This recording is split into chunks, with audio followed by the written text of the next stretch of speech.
एक समय था जब कैश देकर टोल प्लाजा पार किए जाते थे। फिर फास्टैग की सुविधा आई।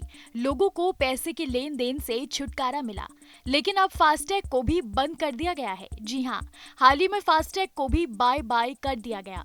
लेकिन इसके लिए परेशान होने की कोई बात नहीं है, क्योंकि अब सरकार टोल टैक्स वसूलने के लिए एक नई प्रणाली लेकर आई है, जिसका नाम है जीपीएस टोलिंग सिस्टम।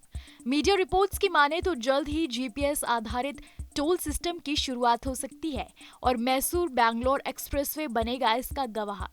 दरअसल इस एक्सप्रेसवे पर जल्द ही जीपीएस आधारित टोल सिस्टम शुरू हो सकता है। इससे टोल टैक्स में पारदर्शिता आने के साथ साथ यात्रियों को भी सुविधा मिलेगी। आपकी जानकारी के लिए बता दें कि इस सिस्टम से उतना ही पैसा देना होगा जितनी आप हाईवे यात्रा पर देते हैं। साथ ही टोल बूथ पर भी आपको भारी भीड़ से छुटकारा मिलेगा।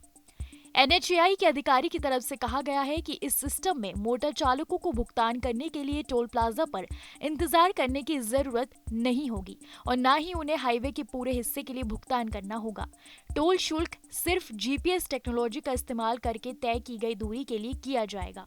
इस सिस्टम को लागू करने के लिए हम ट्रैफिक, राजस्व, वाहन उपयोगकर्ताओं के व्यवहार पर डेटा इकट्ठा कर रहे हैं। जीपीएस टोलिंग सिस्टम को दिल्ली जयपुर नेशनल हाईवे पर भी लागू करने की योजना है। इस हाईवे पर इसकी शुरुआत हो जाने से लोगों को काफी आराम मिलेगा, क्योंकि यह हाईवे सबसे व्यस्त हाईवे में से एक माना जाता है। मीडिया रिपोर्ट्स के मुताबिक जीपीएस आधारित टोल वसूली सिस्टम को अंतिम रूप दे दिया गया है। साथ ही इसे सरकार से भी मंजूरी मिल चुकी है। अब बात करते हैं टोल बूथिंग सिस्टम को लाने का उद्देश्य क्या है। बता दें कि परिवहन और राजमार्ग मंत्रालय ने वाहनों द्वारा तय की गई दूरी को ध्यान में देखते हुए टोल शुल्क की सटीक गणना करने के लिए इसे शुरू किया है। इस सिस्टम का मोटिव टोल भुगतान में पारदर्शिता और सटीकता को बढ़ाना है। ये व्यवस्था उन 18 लाख कमर्शियल वाहनों के लिए खास है जो पहले से ही जीपीएस बेस्ड वाहन स्थान ट्रैकिंग सिस्टम से लैस हैं।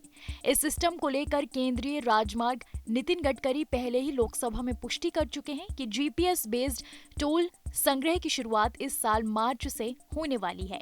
बता दें कि इस सिस्टम से टोल संग्रह में बड़े बदलाव आने की उम्मीद है, जो लोगों की यात्रा को आसान बनाएगा। इसके बाद आपको बताते हैं कि फास्टैग और जीपीएस बेस्ड टोल सिस्टम के बीच में फर्क क्या है। फास्टैग टोल प्लाजा पर इलेक्ट्रॉनिक भुगतान की प्रक्रिया को सुविधाजनक बनाती है, जिसमें एक स्कैनर होता है। इससे वाहन बिना रुके प्लाजा से गुजर रहा था। जीपीएस आधारित प्रणाली के मामले में एएनपीआर तकनीक से मापी गई दूरी के आधार पर टोल काटा जाएगा, जिससे टोल प्लाजा की कोई जरूरत नहीं रह जाएगी। दरअसल भारतीय रिजर्व बैंक ने पेटीएम पेमेंट्स बैंक पर कार्रवाई करते हुए कंपनी को 29 फरवरी के बाद किसी भी ग्राहक खाते में जमा, क्रेडिट लेन देन और फास्टैग टॉप अप स्वीकार करने को बंद करने के लिए कहा था, जिस पर गैर अनुपालन का आरोप है।